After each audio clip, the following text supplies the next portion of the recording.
نحمده ونصلي ونسلم على رسوله الكريم اما بعد بسم الله الرحمن الرحيم عن ابن عباس رضي الله تعالى عنهما ان رسول الله صلى الله عليه وآله وسلم قال لو ان لابن آدم واديا من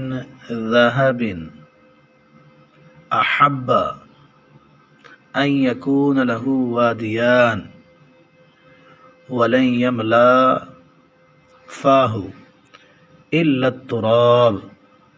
ويتوب الله على من تاب او كما قال عليه الصلاة والسلام وفي روایت فی البخاری کتاب الرقائق۔ حضرت سیدنا عبداللہ بن عباس رضی اللہ تعالی عنہما روایت فرماتے ہیں کہ اللہ کے رسول صلی اللہ علیہ وآلہ وسلم نے ارشاد فرمایا، اگر ابن آدم کے پاس سونے کی ایک وادی ہو تو چاہے گا اس کے پاس 2 وادیاں ہوں اور اس کے منہ کو مٹی کے سوا کوئی چیز بھر نہیں سکتی، اور جو اللہ عز و جل سے توبہ کرے تو اللہ تعالی اس کی توبہ قبول فرماتا ہے۔ حدیث پاک کی شرح بیان کرتے ہوئے علامہ ابن بطال علیہ الرحمت و رضوان فرماتے ہیں، اس حدیث پاک میں حضور علیہ الصلاۃ والسلام نے انسان کی مالی حرص کو بیان فرمایا ہے کہ اس کی کوئی انتہا نہیں ہے، جس پر وہ قناعت کرے یا اس کی حرص ختم ہو جائے۔ پھر حضور علیہ الصلاۃ والسلام نے مزید فرمایا، ابن آدم کے پیٹ کو صرف مٹی ہی بھر سکتی ہے، یعنی جب وہ مر کر اپنی قبر میں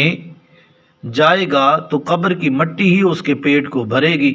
آپ صلی اللہ علیہ وآلہ وسلم کے اس فرمان میں دنیاوی مال پر حرص کی مذمت کی طرف اشارہ کیا گیا ہے، اس لیے بزرگان دین رضی اللہ تعالی عنہم اجمعین اس فانی دنیا سے کنارہ کشی اختیار فرماتے اور بقدر ضرورت اس دنیا فانی سے کچھ حصہ لے لیتے تھے۔ اللہ تعالی ہم سب کو حرص سے بچنے اور زیادہ سے زیادہ آخرت کے لیے نیک اعمال کرنے کی توفیق نصیب کرے، اور اس حدیث پاک کو آگے ضرور شیئر فرمائیں تاکہ دوسری انسانیت کو اور امت کو، لوگوں کو اس سے فائدہ پہنچتا رہے، آپ بہت ڈھیروں ثواب کمائیں۔ آمین وآخر دعوانا الحمدللہ رب العالمین۔